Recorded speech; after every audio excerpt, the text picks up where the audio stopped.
Macam mana cara nak tengok timbang air? Nak tengok timbang air macam ni lah. Yang ni saya ada timbang air macam ni. Untuk yang lantai, untuk lantai macam ni lah. Kalau contoh kedudukan lantai dan kita timbang air untuk lantai, nak level lantai macam ni kan.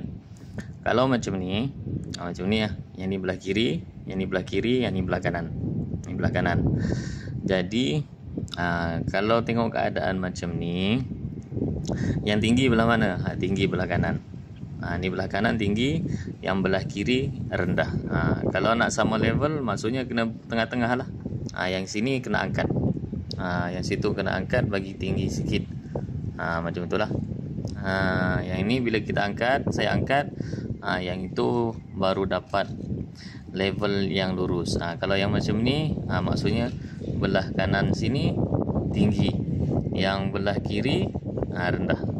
Yang itu cara kita nak tengok timbang air lah. Lepas tu kalau untuk dinding pula, contohlah dinding macam ni, kita akan guna yang inilah. Yang belah sini, yang tadi tu macam ni kan, kita guna yang tengah-tengah ni. Kalau untuk yang menegak pula, kita guna yang kat sini. Kalau kat sini menegak, maksudnya ke situ, yang macam tu lurus lah. Macam tu, itu lurus. Lepas tu kalau sengit macam tu, sengit macam tu kan, maksudnya ini yang belah bawah tebal. Kalau macam ni, belah atas tebal.